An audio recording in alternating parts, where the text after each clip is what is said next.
హీరోగా ఇండస్ట్రీకి అడుగుపెట్టిన నవీన్ చంద్ర ఆ తర్వాత చాలా సినిమాల్లో విలన్ పాత్రల్లో నటించారు.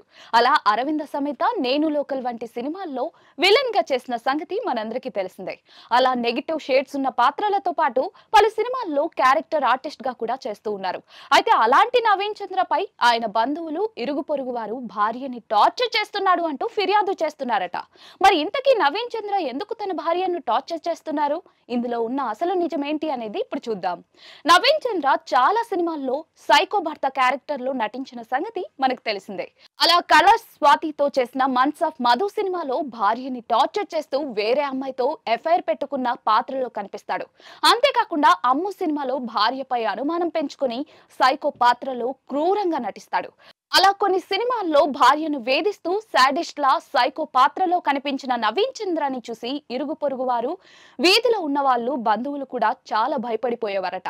అంతేకాదు ఆయన ఎక్కడికైనా ఫంక్షన్ కి వస్తే ఆయనతో మాట్లాడడానికి కూడా వణికిపోయేవారట. ఇక కొంతమంది అయితే ధైర్యం చేసుకుని నవీన్ చంద్ర భార్య దగ్గరికి వెళ్లి, సినిమాల్లో చూపించినట్టే ఇంట్లో కూడా మిమ్మల్ని మీ భర్త టార్చర్ చేస్తారా? సినిమాల్లో ఆయన్ని చూస్తేనే భయం అవుతుంది. ఒకవేళ నిజంగా టార్చర్ చేస్తే మాకు చెప్పు, మాకు డీజీపీ లాంటి వారు చాలా దగ్గర, వారికి మేము ఫిర్యాదు చేస్తామని అడిగారట. అయితే ఇరుగు పొరుగు వాళ్ళ మాటలకి నవ్వుకున్న నవీన్ చంద్ర భార్య ఇంటికి వచ్చాక నవీన్ చంద్రతో ఈ విషయం చెప్పి, కాలనీ వాసులు ఇలా అంటున్నారు అని అన్నారట. ఇక భార్య చెప్పిన మాటలకు ఫిదా అయిన నవీన్ చంద్ర, నేను నటించిన పాత్రలు ప్రేక్షకుల్లోకి ఇంత బలంగా వెళ్ళాయి అనుకోలేదు. నన్ను ప్రేక్షకులు ఇంతలా గుర్తు పెట్టుకున్నారంటే నేను చేసిన పాత్రలు ప్రేక్షకుల్లోకి ఎంత బలంగా వెళ్ళాయో అర్థం చేసుకోవచ్చు అని అన్నారట.